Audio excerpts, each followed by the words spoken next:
우리 속담에 헌신짝 버리듯 한다, 이런 말이 있어요. 무슨 의미입니까?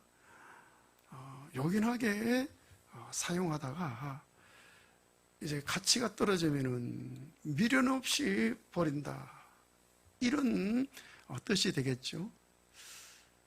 과거에는요, 가죽 신발을 많이 신었어요. 지금은 뭐 이렇게 캐주얼로 편안한 신발을 많이 신잖아요. 네. 과거에는 남자들도 가죽 구두를 많이 신고, 여성들도 가죽으로 된 신발을 많이 신었어요. 근데 그 가죽 신발은요, 처음 신으면은 새 것이니까 아주 기분이 좋아요. 근데 그게 아직까지 질이 안 났기 때문에 피부가 닿는 부위에는 물집이 생기거나 부러뜨거나 아니면은 껍질이 벗겨지고 그래요. 그래서 새 신발을 하루 종일 신고 다니면은 저녁에 와서 보면은 뭐 다리가 이렇게 퉁퉁 붓거나 아니면 물집이 생기거나 아니면은 뭐 껍질이 벗겨지거나 참 따갑잖아요. 그죠? 그런데 조금 심다가 보면은 그게 조금 이렇게 따라서 이제 질이 나죠. 좀 편해요. 그런데 여러분, 신발이 이제 다 따를 때가 되면은 너무너무 편합니다. 꼭 그 신발만 신잖아요. 너무 편하니까.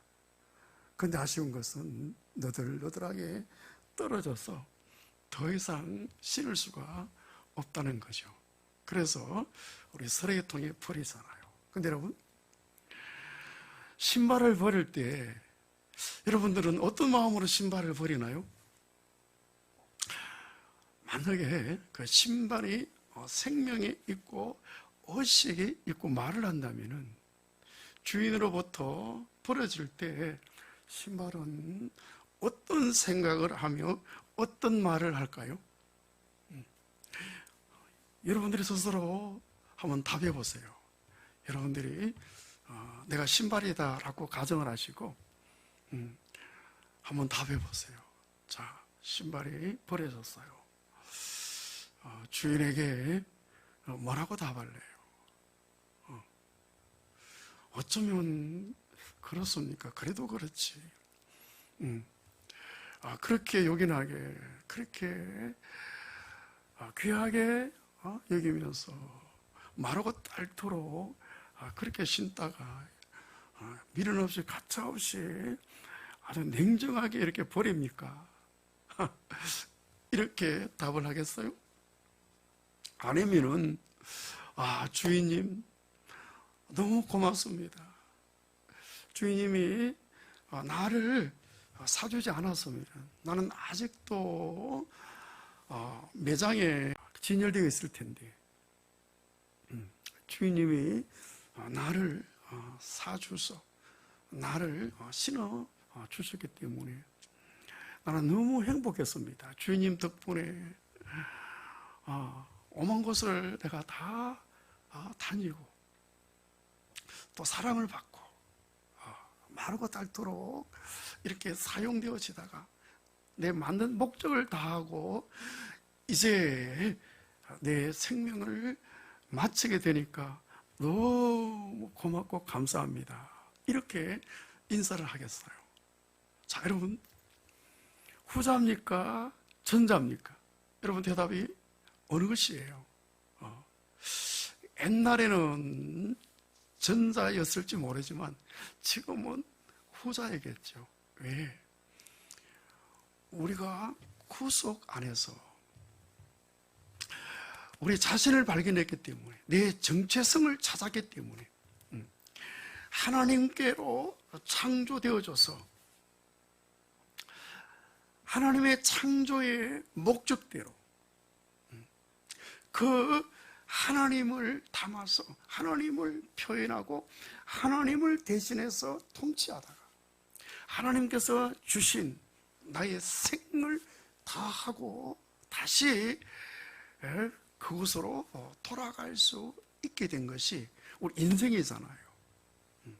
이것이 우리의 정체성 아닙니까? 어디서 왔다가 무엇 때문에 살고 어디로 가는지 우리는 확실히 이것을 알았잖아요. 그렇기 때문에 우리를 창조하신 그 하나님 앞에서 그 하나님이 원하는 대로 우리는 서임받고 내 생을 다하는 날 하나님 앞에 감사하면서 갈 수밖에 없는 그런 존재인 것을 우리가 알았잖아요. 여러분, 신발을 만든 목적이 뭐예요? 사람이 그것을 신고 편리하게 다니기 위해서 만든 거 아닙니까? 그렇다면 신발은 이 만든 목적대로 서임받는 것이 가장 가치가 있고 보람되고 행복하지 않겠어요? 그냥 매장에 그렇게 진열되어 있으면요 상품입니다. 목적을 다 못하는 거예요. 그런데 여러분, 내가 그것을 선택을 한 거예요. 그죠? 신발은 나에게 선택되었다는 거 얼마나 고맙고 감사하지 않겠어요? 나에게 선택되어져서 나의 발을 담고 내가 가는 곳마다 편리하게 발을 보호하면서 아주 든든하게 이렇게 서임받는 거. 여러분, 신발이 마음에 들면은 신발을 좋아하잖아요. 그 주인에게 귀하게 여기고 사랑받고 주인이 어디를 가든지 늘 함께하고. 그죠? 여러분, 사람이 착용하는 물건 중에 아마 신발이 가장 많이 그 사람과 함께 할 거예요. 그죠? 그러니까 생명이 다하는 동안에, 수명이 다하는 동안에, 다 떨어질 동안에 늘 그 주인과 함께 있잖아요. 그죠? 가장 많은 시간 동안 주인과 함께 하는 것이 신발일 거예요. 그래서 목적을 다하고 이제 더 이상 사용되어질 수 없어서 버려질 때, 여러분, 신발은 너무 보람되지 않겠어요? 주인에게 너무 고맙지 않겠어요? 그래서 주인님, 나를 선택해 주셔서 너무 고맙습니다. 나를 아끼고 사랑해 주셔서 너무 행복했습니다. 주인님이 가는 곳에 어디든지 함께 할 수 있었고, 정말 내가 세계 방방곡곡에 다 다닐 수 있어서 너무너무 행복했습니다. 주인님을 만나서 내가 너무 감사합니다. 여러분, 이렇게 하고 가지 않겠어요? 그렇다면은 우리 속담을 바꿔야 되지 않겠어요? 헌신짝 버리듯 한다, 이렇게 하지 말고 헌신짝이라도 고마움으로 버린다. 한번 따라해 보세요, 여러분. 헌신짝이라도 고마움으로 버린다. 그렇습니다. 여러분, 우리가 이런 방식으로 이런 개념으로 하나님 앞에서 삶을 살아야 됩니다. 헌신짝 버리듯이 어떻게 그리 할 수 있나? 아니죠. 헌신짝이라도 고마움으로 버린다. 그죠? 하나님 앞에 이런 자세로 살아야 될 줄로 믿습니다. 이번 태풍 때 그 포항 어느 아파트 지하 주차장에서 많은 인명 피해가 있었습니다. 그 중에 엄마와 아들이 차를 이동하러 갔는데 엄마는 살아서 돌아오고 아들은 죽었어요. 50대 엄마가 차를 이동시키라는 방송을 듣고 차를 이동시키기 위해서 지하 주차장으로 갑니다. 근데 아들이 걱정이 되어서 엄마, 나도 엄마랑 함께 가려 하고 아들이 따라 나섰어요. 근데 차를 빼러 지하에 갔는데 갑자기 하천이 범람해서 물이 쏟아져서요, 그 지하에 들어옵니다. 그러니까 막 양쪽으로 차가 출입하는 그 통로, 또 사람이 출입하는 그 계단, 계속 물이 손살같이 쏟아 들어오니까요, 나갈 수가 없는 거예요. 물이 계속 차 올라갑니다. 근데 엄마는 몸이 불편했어요. 그래서 아들에게 너라도 살아라 하면서 이제 사람들이 나가는 그 방향으로 아들을 밀어냈습니다. 아들은 아니에요, 나 엄마랑 같이 있을래. 아니다, 너라도 살아라고 억지로 밀어냈어요. 여러분, 그 상황 되면은 이게 판단 능력이 없습니다. 멘붕이 되는 거예요. 생명의 위협을 느끼는 거. 물이 계속 쏟아져서 막 차올라옵니다. 그러니까 여러분, 제대로 판단할 수가 없어요. 그러면서 아들이 엄마에 의해서 이제 떠밀리면서 하는 말이, 엄마, 나를 키워줘서 고마워요 하고 사라졌어요. 여러분,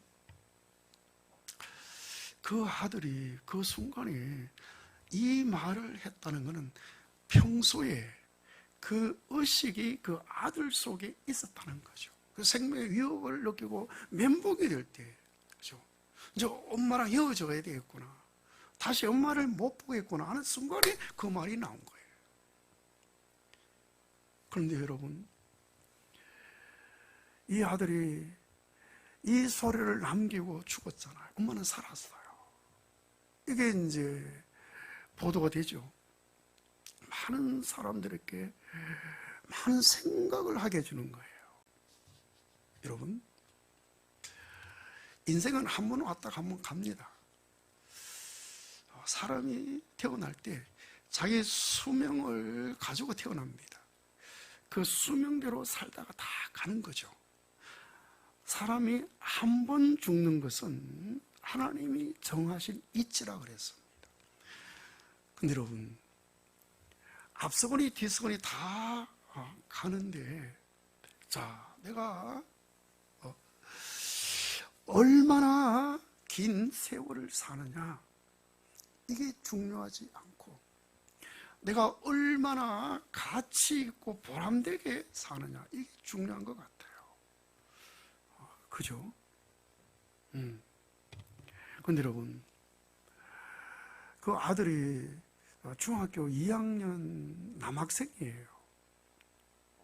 그 순간에 엄마에게 나를 이렇게 키워줘서 고맙습니다, 이 말이 나올 때는 평소에 그 의식이 그 아들 속에 늘 있었다는 거 아니겠어요?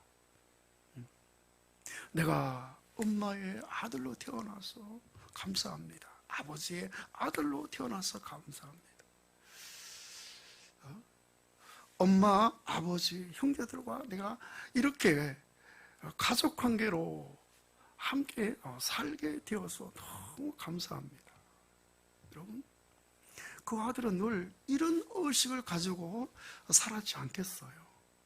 여러분, 비록 아주 짧게 살다가 갔지만은, 여러분, 100세까지 긴 세월 동안 살더라도 늘 불평하고 불만하고, 내가 왜 저런 부모를 만났을까? 왜 내가 저런 사람들을 형제로 저렇게 관계를 맺고 살까? 내가 왜 이런 사람들과 함께 살까? 내가 왜 이런 세상을 만났을까? 여러분, 늘 불평하고 불만하면서 그렇게 불행하고 사는 삶, 여러분, 그것이 어떻게 보람된 인생이라고 할 수가 있겠어요? 그렇습니다. 여러분, 우리 모두는 하나님이 보내어서 이 세상에 왔어요. 우리가 태어날 때 가지고 태어난 그 수명대로 살다가 갑니다. 그렇다면 오늘 우리는 어떤 자세로 살아야 되겠냐 말이에요. 그렇습니다. 내가 사람으로 지어진 데 대해서 감사하고, 내가 이 시대에 이 세상에 태어나게 하신 하나님 앞에 감사하며, 그죠? 우리 부모님이 나를 낳아주신 데 대해서 감사하고, 그분이 우리 부모인 것을 여러분, 우리 너무 감사하면서, 여러분, 그들을 나의 형제와 관계를 맺고 산다는 것, 이거 감사하면서 살아야 될 줄로 믿습니다. 여러분, 교회 안에서도 목자와 양으로 이렇게 만나게 된 거 감사하며, 또 함께 우리의 지체관계로 만난 거 여러분 감사해야 되지 않겠어요? 70억 되는 인구 가운데 여러분, 우리가 이렇게 가까이 함께 할 수 있다는 거, 이거 기적 중에도 기적이잖아요. 그죠? 여러분, 우리 모두도 하나님이 주시는 소명대로 살다가 이 세상을 떠날 때에 정말 당신과 함께해서 너무 행복했습니다.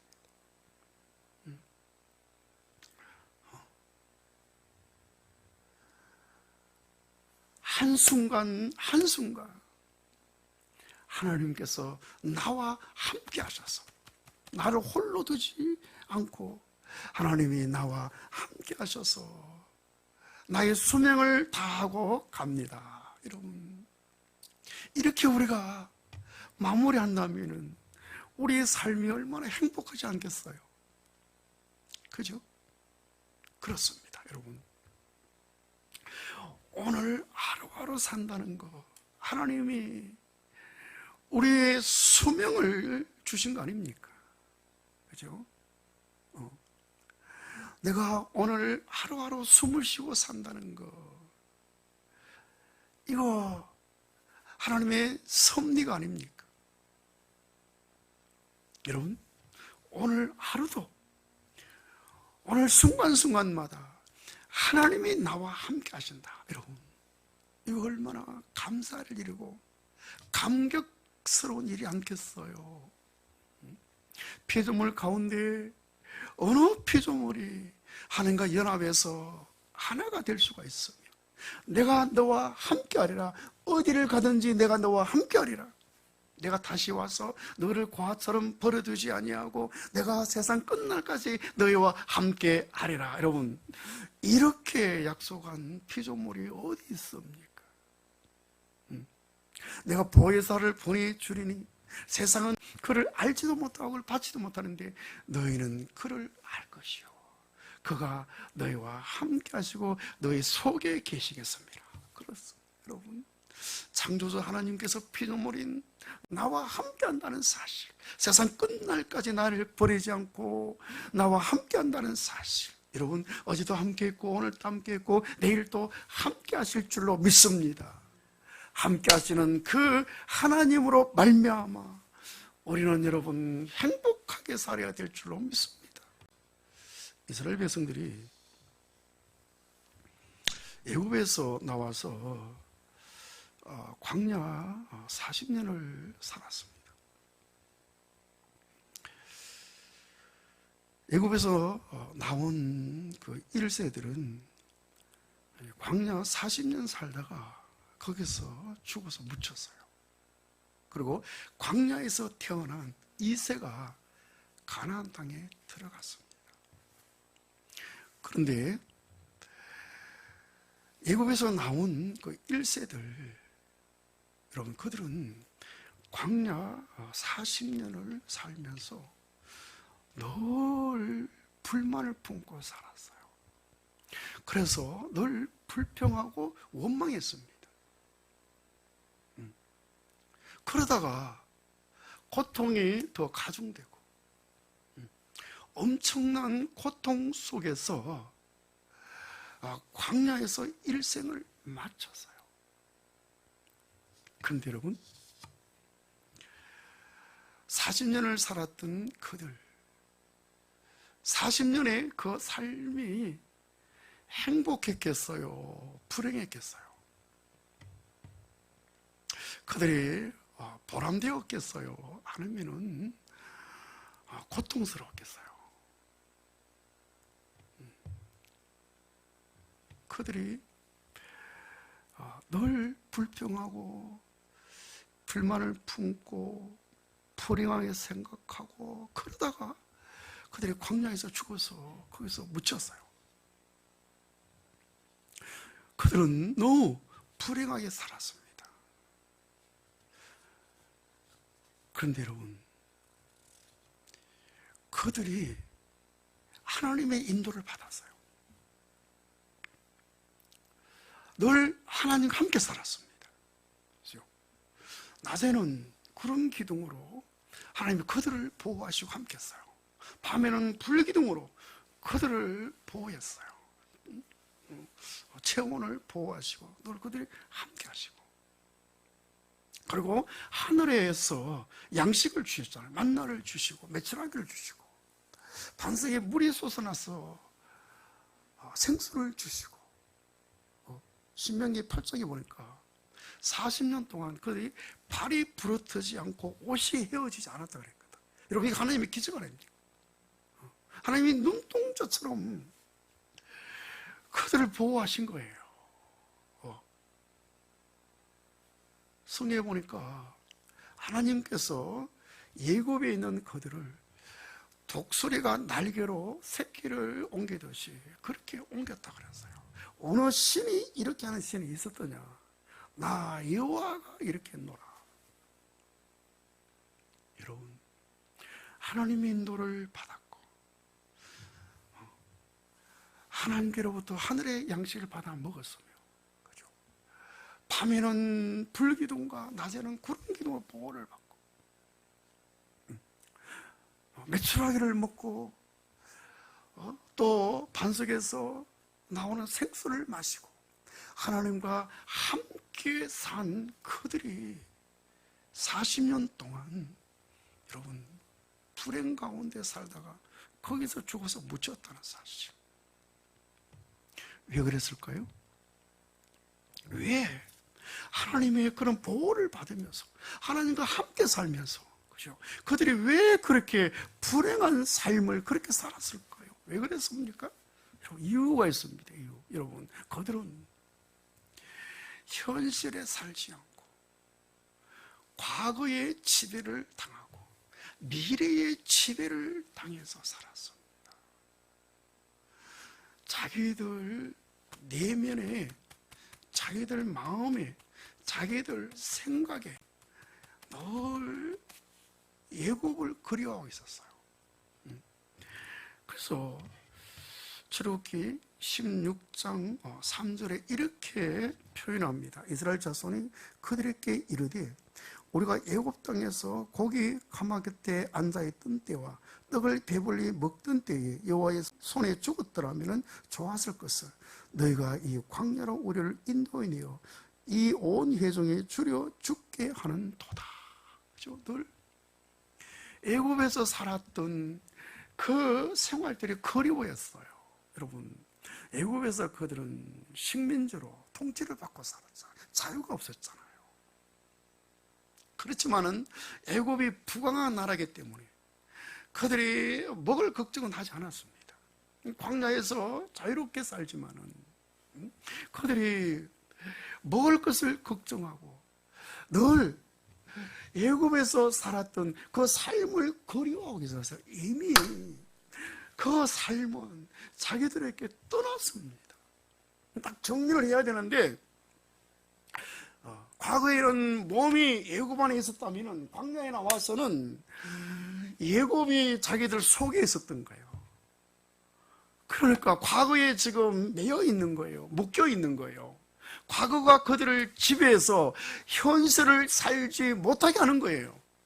여러분, 뿐만 아니라 그들은 또 늘 미래의 마음을 두었습니다. 하나님께서 우리에게 약속하신 적과 꿀이 흐르는 가나안 땅, 그곳에 들어가면 우리가 이렇게 살 것인데 오늘 여기서 우리가 고통을 당한다.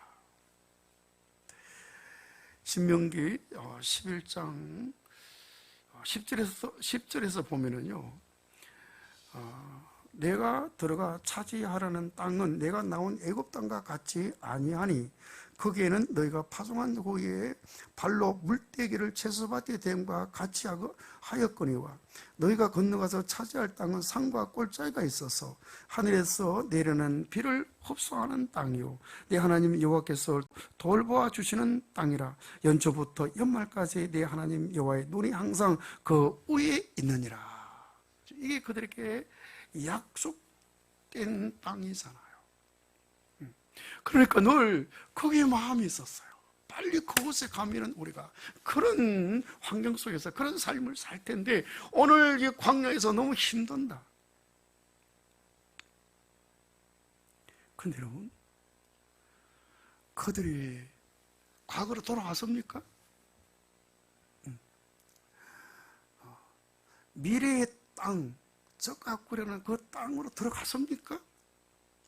못 들어갔어요. 자, 그들이 살았던 곳은 광야입니다. 그들이 생을 마감한 것도 광야예요. 만약에 그들이 미래도 버리고 과거도 버리고 현실에서 살았다면 그렇게 불행한 삶을 살 수가 있었을까요? 하나님이 우리를 애굽에서 해방시켜서 우리에게 자유를 주셨네. 하나님이 지금 우리 갈 길을 인도하시네. 하나님이 우리와 함께 하시네.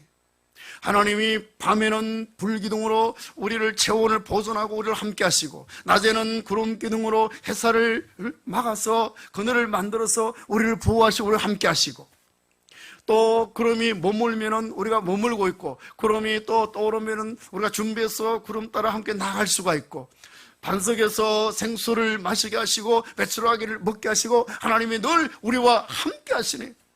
발이 버릇하지 않고 옷이 휘어지지 않고 오늘 또 함께 하시네. 여러분, 여기에 초점을 맞췄다면 그들은 너무 행복한 삶을 살았을 거예요. 바로 이겁니다, 여러분.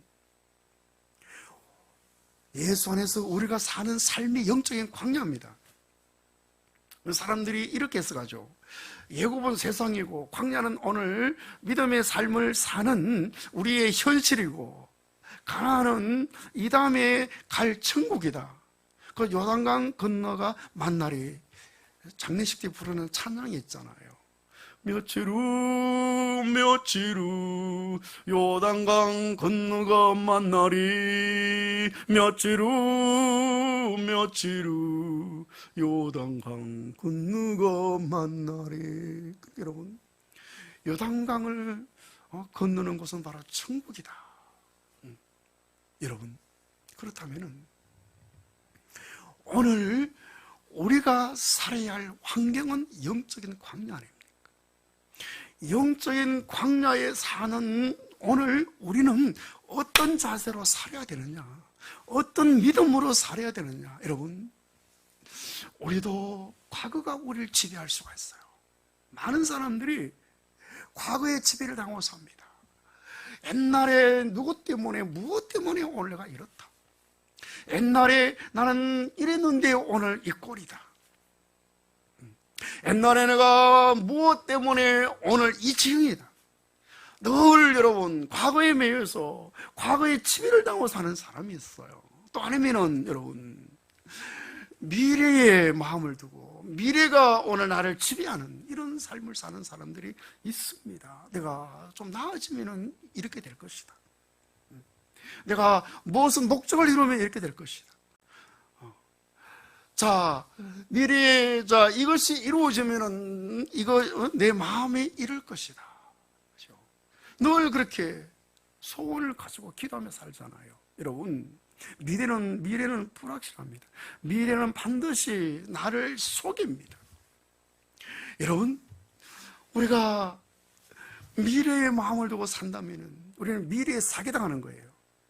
어떻게 살아야 되느냐? 여러분, 오늘 우리는 철저하게 현실에 살아야 됩니다.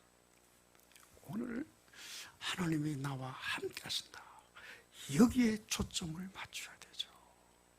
오늘 순간마다 하나님이 나와 함께 하신다. 여러분, 내가 만약에 불치병으로 사형 선고를 받았다.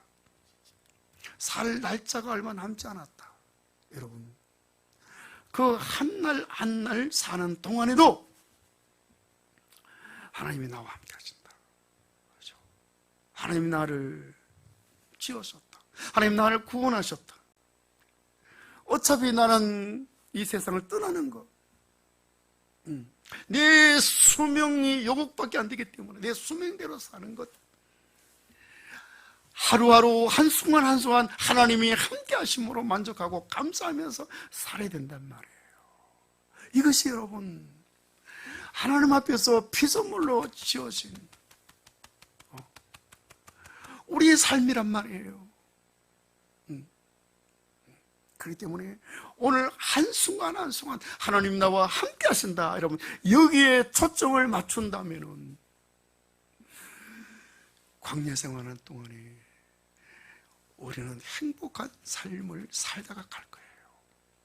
그렇지 않다면 이스라엘 백성처럼 하나님과 함께하면서도 늘 불행한 그런 삶을 살다가 마감할 수밖에 없습니다. 그렇습니다.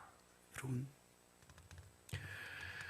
하나님께서 여호수아 1장에 보니까 여호수아에게 내가 너와 함께하리라, 네가 어디를 가든지 내가 너와 함께하리라. 여러분, 이 약속을 우리 모두에게 한 줄로 믿습니다. 내가 너와 함께하리라. 그죠?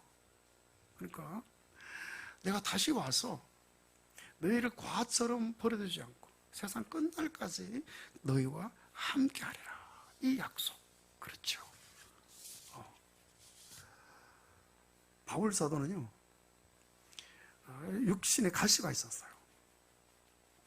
그 질병이라 그러죠.